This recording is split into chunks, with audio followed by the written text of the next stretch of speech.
All right, in today's video, we're here at the Athletic Motion Golf Club. We've got our master club fitter, Jason Bodie. He's going to show us ways, along with Shaun and myself, we're going to show you ways where you can maximize your distance. And if you already hit the ball too far, this video is not going to be for you. If you want more distance, you're going to love this video because it'll show you how to maximize your distance without increasing the speed you already have. So we're going to plug some distance leaks. We're going to pick up more ball speed, pick up more distance, have more fun playing the game. So Jason went ahead and hit us a driver shot, and you can see he's low and out towards the toe. Now, this crosshairs is dead center of the club. Ideally, there's a place to hit, not here, but somewhere up in here that's going to help us increase our ball speed based on the club head speed we have. Now, why is that spot more important? And golfers really, a lot of times, don't have any idea of where they hit it compared to how they should hit it. Yeah, so basically we're trying to look for the sweet spot, just barely above, the middle of the horizontal line. We want to be up in this area here. So that's going to give us a good launch and good spin. Anytime you get below and towards the heel, that's going to create a little more spin. With my shot here, it's low on the toe, so I have the tendency to hit that kind of that low duck hook with my miss. Which is you're trying to fade the ball, that's a double cross. Yes. Anything below this line is going to be slower ball speed. Anything towards the heel is going to even be slower ball speeds, right? Yes. So we want to be above the center line, preferably right on it, or just a hair fractionally on the toe side. All right, so from a fitting standpoint, from an equipment standpoint, what would cause mishits across the club face? So I would start with the length of the club. Okay. There could be a thing where the club is too long. Okay. It could be too stiff. It could be too light with the shaft itself. Okay. Talk about, I think a lot of golfers now tend to go, what we see in lessons, and I'm sure you see it in fittings, is golfers will have the clubs that are too long and too stiff. And most golfers will think stiffness as in what the letter is on the shaft. So it's R, S, or X. That's not really a good indicator for how stiff the club plays. Yeah. So with club manufacturing, there's no such thing as standards. Right. So it could be S, X, L flex, whatever. Right. So we kind of look at shaft profiles more than anything between, the butt section, the midsection, and the tip section. Okay. So just because you have a higher club head speed doesn't necessarily mean that you need a really stiff tip section. You may need help getting the ball up in the air, or vice versa, where the tip section, the midsection kind of work together. Yeah, Shaun and I just did a club fitting with Titleist, and as I've gotten older, my shaft profile is changing fairly drastically to what I'm used to playing, but the ball flight improved, my speed improved. So just because I softened one section of the shaft, I actually got faster ball speeds, I hit it better, got the ball flight that I wanted. Be careful when looking at, just going to a rack and picking something that's an X or an S or an R flex.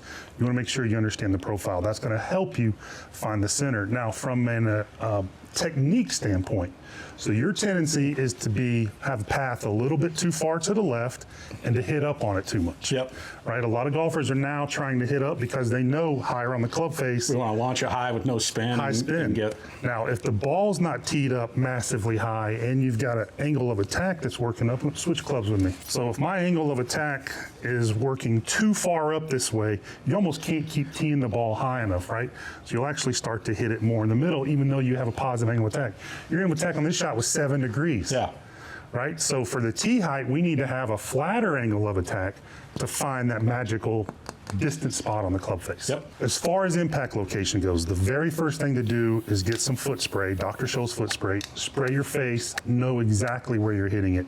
Then you start to work backwards. If you've got a swing path that's good, if you're hitting it in the middle and you're still seeing slower ball speeds, then look at equipment, right? If you're doing the swing well and you're not hitting it in the middle, check your length of club, shaft flex, shaft profile, make sure you're in the right equipment to find middle more often. Absolutely, 100%. Real quick, and we'll get you right back to the video, I promise. If you're looking for instant distance, and who isn't, click on the first link in the description or pinned comment below. We're gonna give you one of our best distance drills that's gonna have you hitting it longer by tonight. Just click the link below and tell us where to send it. Now let's get back to the video. Okay, Jason, so we talked about hitting the sweet spot, which gives us ball speed, which is a very important part of the distance equation, right?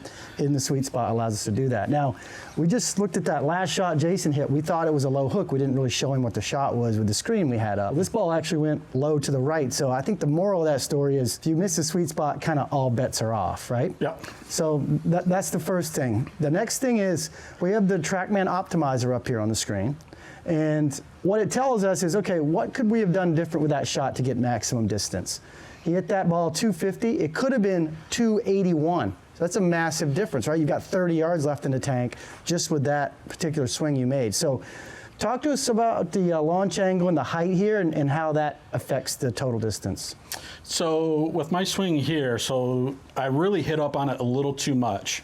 So that caused me to kind of hit it low toe. So with my swing here, to get a maximum, getting a good launch angle here, from my swing, I need to feel like I kind of hit down on it just a touch. That's going to allow me to hit more of the center of the club face, a little bit higher middle to maximize my ball speed launch. Right, and we looked at that actually, right? We looked at what you felt like was hitting down, you actually were still hitting 3 degrees up. And again, that's the value of having feedback when you practice, right? Yep. We're lucky enough to have a lot of TrackMans here to use to work on things. So when you felt like you were hitting down a little, you hit up 3, which is pretty darn good, right? Yep. Hitting up 3 is a good number to hit up on the ball to maximize launch and height, as long as you have the shaft kind of oriented in the right spot. Yep. So if we could get the launch between 12 and 16 and the height between 75 feet up to about 105 feet, that would have allowed you to get 281 total distance instead of 250, which is a massive difference. Yeah, absolutely. Equipment-wise, to maximize our distance here, I got a 10.5 loft here. We could always go up to 11.5, even a 12 degree to get a better launch for me. So that equipment-wise, that could be an option as well. And talk to us about the shaft. Shaft-wise, I could get a little bit lower kick point to help get the ball up in the air. But again, with my swing here, I get a little bit left to it. So it could cause, with a lower kick point, it could close the face down on it a little bit. So I need to test some other shafts. I need maybe something a little bit more, torque in the lower tip section, keep it a little more stable in the face at impact. And that just goes to show you, like, go get yourself custom fitted for a driver, right? And that's a big part of this video. Just grabbing something off the rack, very low chance that that's going to be optimal for your swing. Yeah, so many options out there. Everybody has a different swing.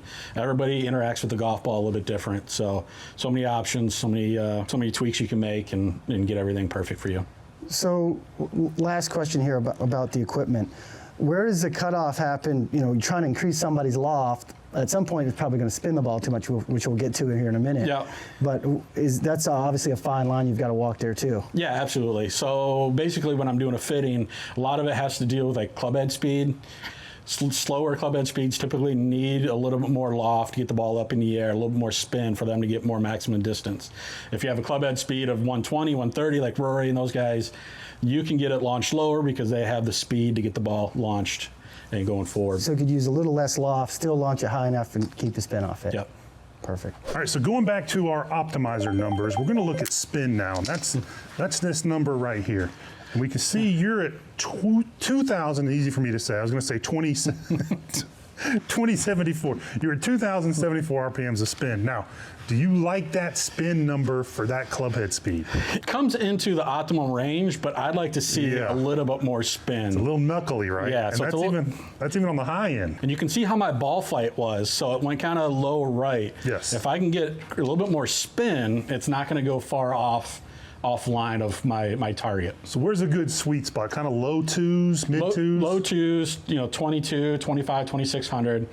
But then again, it's based off kind of like your club head speed too. So if you have like a low 90s, maybe high 80s, then you need something in the high twos, even 32, 33. But then if you get a higher club head speed, then you can get away with that 2,000, but again, you need to be careful of off-centered hits, and because they don't stop. They could go off. So we don't want to be in the threes. That's too much, right? It's too much. We don't want to be down in the teens. So we're kind of borderline, closer to one of the extremes on the bottom. Yeah. All right, so we got a couple options here. Jason's a ping guy, so we're going to put him in a couple different ping options, change a few shafts, and actually see if we can't improve all these numbers and increase our total distance right, our drives without really putting him through a workout regimen, make him do a bunch of push-ups and sit-ups and Yeah. and lose a lot of weight, because he and I are on the same dietary plan. So we're just going to try to improve you through technique and equipment and see if we can improve on these numbers. Yep. All right, so let's go, first of all, let's jump to a 10.5. Now, Ellis, Okay. this is a lower spin head, but we're going to increase the loft. Yep. All right, let's take a couple swings and see what this does for us. So I caught that one a touch on the heel. The spin's a little bit better. Ball flight's a little bit better than I like, but I did get just a little bit too much spin there at 3,100. Okay. So You like that one? You want to try that one again? let's try this one more time. Okay. That one felt pretty good, but again, just a little too much spin. That one felt pretty good too. All right, so spin still a little touch. Yep. High. We're still low on the face, and that one's still slightly in the heel. Okay, let's make a change and see if we can affect some of these numbers. All right, Okay. right there. So we're going to jump to a 12.5 degree head. Yep, so yep.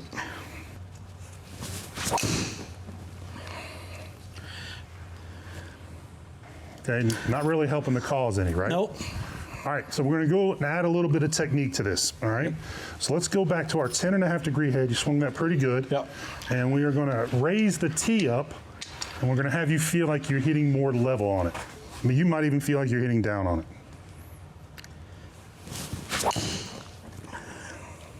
Okay, we're getting closer. Yep. All right. Let's do that again. So we're still low on the face, so we're still hitting up too much, right? And we're not guessing at that. We know Jason's swing, we know his Yep. numbers, so we know that's the issue here. So my feel here, I'm going to feel like I get a little bit more down on it here, see what happens. That one that felt pretty good. We are all in the blue now. So what was our total before? We were 31 yards off optimal, Yep. maximum supposedly. Now we're right around 3 yards off. And we've got all of our numbers now in the blue. So we made a small, right? Probably doesn't feel small to you. No. Small technique change. Yep. Okay. We tried a couple different heads, a couple different shaft combinations, and one we just threw out right away because it wasn't going the right direction, Nope. right? And that's what's going to happen. You don't want to try to fit yourself to the equipment. We want to find equipment right off the bat that fits you. Yeah.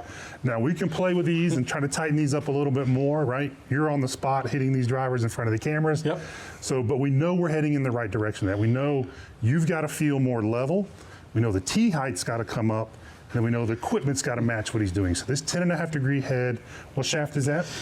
This is a 60X shaft. 60X shaft. So we've actually softened some of the profile a little bit, and that's allowing him to reach these more optimal numbers. So without increasing his club head speed, we're able to find more distance, increase his ball speed, and start to optimize the ball flight.